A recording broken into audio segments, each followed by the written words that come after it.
Hey, what's up, you guys? It's Bloody Jacob to bring you my weekly review of AMC's Breaking Bad spin-off prequel series, Better Call Saul. And this week we'll be reviewing the episode entitled Hero. Alright, and right off the bat, I just want to be completely 100% honest here.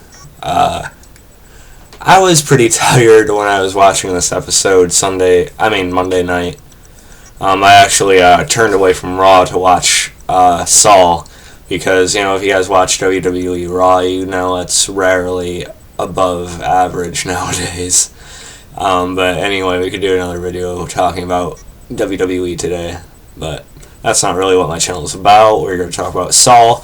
And despite me being very tired from waking up at 5:30 in the morning each weekday for school, and despite, my sort of slight dozing off here and there. I didn't completely doze off. I was kind of out of it for a certain scene, especially the scene between Jimmy and Kim, which was a very good scene, by the way. I wish I would have been more awake for it. And if I had more time this week, I probably would have rewatched the episode entirely. But I didn't really.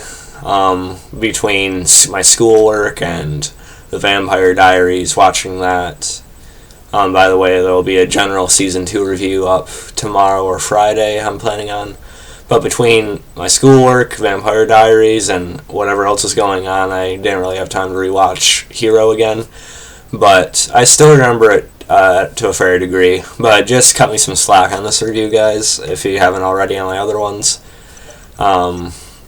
But yeah, what I did really take in of it was it was another very good episode. I mean, Saul's impressed me so far. The TV series has, because at first I think I said this a couple videos ago, or maybe in my last review from the previous week. I don't know, but when we first started watching the show, I didn't really expect too much from it. I was even questioning why they'd give Saul his own show in the first place. But there's a lot of story to tell, and it's not exactly like a carbon copy of Breaking Bad either. It's not really that at all. Like I said before, and many others have said for the past few weeks since its premiere, it has its own style, and it really feels like its own entity. So I think it's a very good show, and Hero is no different. Was it my favorite episode so far? No. I'd say that was still probably episode 3, Nacho. If you want to see why, go back and watch that review. But all the episodes have been very good, and this one is probably at least my second or third favorite. So yeah, it's still very consistent, and I like how we've been seeing the flashbacks to Jimmy's younger days when he was a little bit more reckless, basically. As brother Chuck mentions, a couple episodes ago, Slippin' Jimmy is just another moment of that. We see how Chuck had to bail Jimmy from getting prison sentence before, and so we see more of Jimmy in that day, and we see this great setup. Him and a supposed acquaintance are walking down this alley, and they come across this Rolex, or this fatter, rich, well-off looking guy, laying in the alley, probably drunk, supposedly. And they try to scheme, they try to get him out of his money in order to get what I think is probably a knockoff Rolex, because it turns out that the guy Jimmy is walking down the alley with was the victim of this whole scheme put up by him, and Jimmy's friend turns out to be the guy laying in the alley, which was a funny twist, and really is just one of their scams in order to get more money earlier on and stuff like that. And so I thought that was kind of funny. I didn't really see that one coming. But then again, with Saul, or Jimmy, whatever you want to call him, you should kind of expect those things by now. But, yeah. And besides that, we also had the Kettlemans trying, we go back to where the Nacho left off. And, you see the Kettlemans trying to bribe Saul in order to let them go. And, as far as that goes, they're, for the most part, unsuccessful, yet successful, because he does sort of, make up for the whole story for him, but yet he doesn't completely let him off the leash either. My mind's fuzzy. It's been a few days since I watched the episode, guys. And like I said, I was pretty drowsy during that period. I do apologize, though. I know I'm getting some details mixed up right now. But the Kettlemans are just so hilariously awkward, and it's just really funny to watch them in scenes. So, yeah. I apologize, guys. This isn't one of my better reviews of the show or any show in general, but again, I'm not going to re-explain myself again. And speaking of that Amy and Jimmy scene I mentioned earlier, I do really like the connection they have with it, with each other. I mean, because of course we see a very large scam by Saul. Yeah, I'm out of it now apparently because I can't say Saul. Saul Goodman. But anyway, yeah, you like how they were kind of played his future alias or name off. I like how they did that on the episode too. But Saul Goodman, and he sets up this whole elaborate thing where he's trying to, the whole episode's kind of centered around him trying to, take HHM's name, I forget his name. Hamlin, yeah. He's trying to get off of Hamlin's company. He makes this huge billboard, and, it's obviously meant to be similar to Hamlin's and stuff like that. And, Jimmy gets basically almost sued for it. And they basically have to go down there and negotiate with a lady to decide whether or not there's actually any copyright there or things like that. And yeah, she points out all these little things he's doing, and you look at the billboard and you see it's like Saul's face plastered onto Hamlin's body, so it's kind of funny. JMM, I think is what he called it. Let me check that for sure. Yep, JMM. James M. McGill, attorney at law, 505-842-5662. Yeah. But anyway, and because of that, he makes this one of the largest publicity stunts I've seen in a TV show or otherwise. He stages a rescue, and what he does is he's filming. So he's supposedly filming this video to send in to show that he's trying to give his case about why he's like this working man. He's come up and built this company from the ground up, with his blood, sweat, and tears. And, he's trying to, supposedly plead his case, but yeah, it all turns out to be part of the setup by him. And we see a guy he, probably paid off to do it. He falls off the billboard when he's trying to take it down. He doesn't completely fall off, the rope or whatever catches him, and he's, dangling.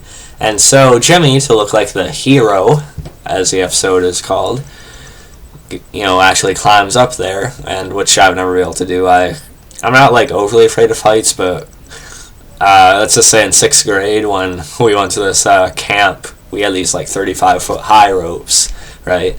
And it just wasn't a good experience for me once I got up there. I climbed up there, but yeah, they had this really square platform, and yeah, wasn't a good day for Bloody Jacob in middle school at that point.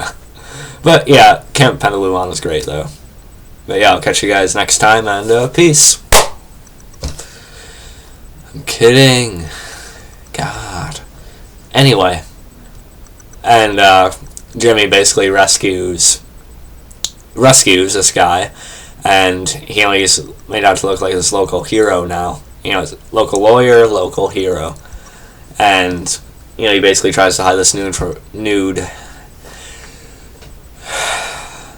I just need to take a time out right now. He basically tries to hide this news from his brother Chuck, of course, and he brings him his papers and other stuff like that since Chuck refuses to go outside. He has a space blanket and stuff like that.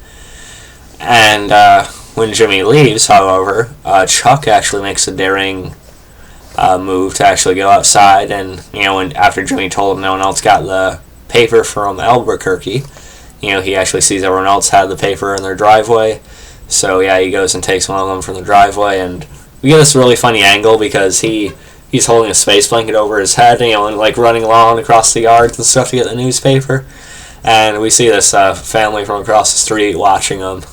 You see like a guy running off with like this foil space blanket looking thing over his head. It's a funny angle. It's a funny shot. And that's not like the darker comedy on the show because he does have like a serious disorder or something like that, right? But at the same time, they make it out to be sort of comical at times too.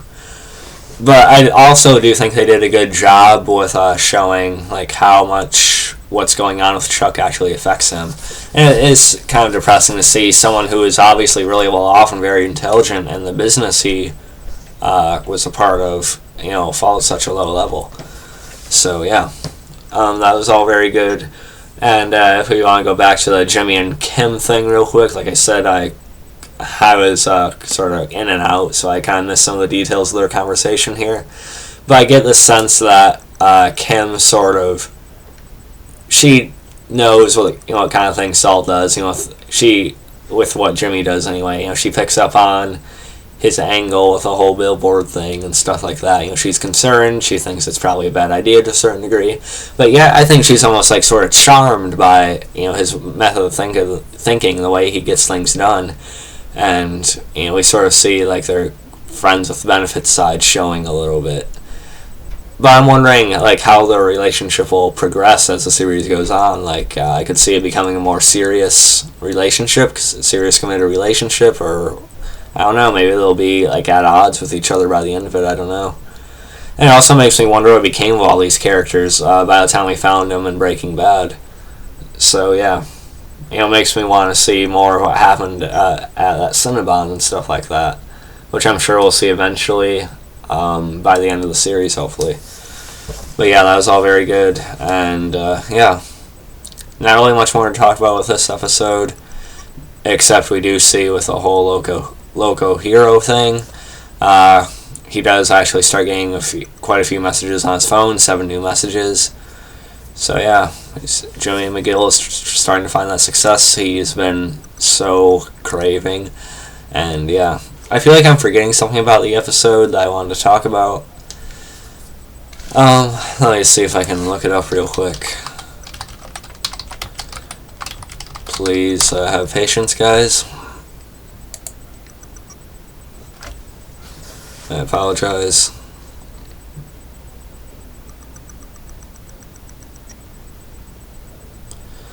Saul basically warning the Catalans to flee, of course, saying I'm no hero, again pointing to the title of the episode. Oh yeah, something else that's cool. With the money, the Catalans' money they gave him, so he could just like run off and stuff like that. Someone bought this, fancy suit and stuff like that, which he used later on. But while he was looking through these suits, we actually seen a similar style that he can kind of recognize from Breaking Bad. It must have been one of the first few episodes he appeared in Breaking Bad, or at least in one episode he appeared in anyway. It was like that violet purple undershirt color, the collared shirt and stuff under his business jacket or whatever it is. So yeah, that was kind of cool to see, and a subtle little nod.